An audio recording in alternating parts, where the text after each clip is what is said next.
Grosse Suisse molle, Nathalie Loiseau s'excuse après ses propos, jugés inacceptables par l'ambassadeur helvétique. L'eurodéputé a déclaré que l'Union européenne ne devait pas être une grosse Suisse molle dans sa gestion de la crise ukrainienne. Si des Suisses ont été heurtés, j'en suis désolé, parce que ce n'était ni l'intention ni le propos.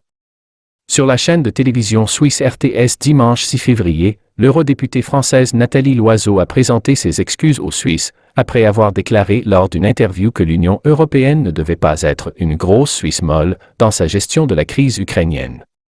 Ces propos avaient provoqué une réaction indignée de l'ambassadeur de Suisse à Paris Roberto Balzaretti. L'interview a été réalisée à mon retour d'Ukraine, avec un journaliste qui revenait lui-même d'Ukraine, a expliqué l'élu. L'un comme l'autre, nous avions une inquiétude et une envie de dire à l'Europe, regardez ce qu'il se passe et agissez. Il y a une phrase qui est malheureuse, que je regrette parce qu'elle a heurté des sensibilités. Mais c'est à l'Europe que je m'en prends, sûrement pas à la Suisse, a-t-elle assuré, avant d'ajouter, j'ai une partie de ma famille qui vit à Annemasse, ville frontalière de la Suisse, note de la rédaction, je ne peux pas vous dire autre chose. Ce que j'ai dit, c'est que la Suisse est neutre et c'est son choix, je le respecte infiniment. Ce que je pense, c'est que dans la crise que subit l'Ukraine, je ne crois pas que l'Union européenne, elle, puisse rester neutre, a encore expliqué l'eurodéputé qui a par ailleurs assuré que les relations franco-suisses étaient bonnes. Nous sommes plus que des voisins, a-t-elle affirmé. De retour de Kiev, Nathalie Loiseau, LREM, avait déclaré à l'hebdomadaire Le Point, face à Moscou, l'Europe ne doit pas être une grosse Suisse molle, avant de Twitter le lien de l'article. L'ambassadeur de Suisse à Paris, Roberto Balzaretti, a alors répondu sur le compte Twitter de l'ambassade, merci d'évoquer la Suisse. Depuis des décennies, nous œuvrons pour la paix et la sécurité, en Europe et dans le monde. Avec discrétion et détermination, aux côtés de nos partenaires, comme la France et l'UE, et dans les enceintes multilatérales.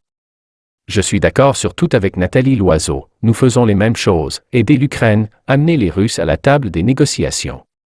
J'aurais pu donner moi-même cette interview. Elle voulait pousser l'Union européenne à faire plus, a expliqué l'ambassadeur auprès de l'AFP. Mais la tonalité de ses propos est pour le moins désobligeante.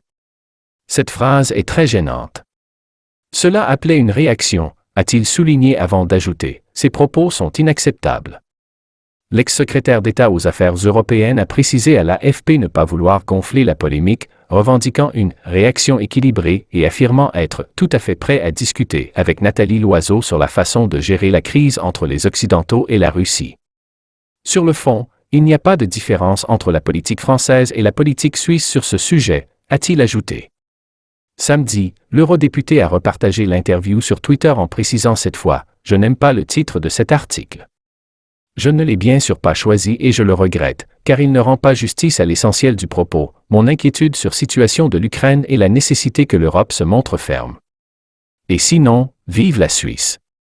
Les Occidentaux accusent Moscou depuis fin 2021 d'avoir massé des dizaines de milliers de soldats aux frontières de l'Ukraine en vue d'une potentielle invasion, ce que la Russie dément, affirmant vouloir seulement garantir sa sécurité. Le président français Emmanuel Macron va être reçu ce lundi par son homologue russe Vladimir Poutine, ouvrant une nouvelle semaine diplomatique chargée destinée à avancer vers une désescalade dans la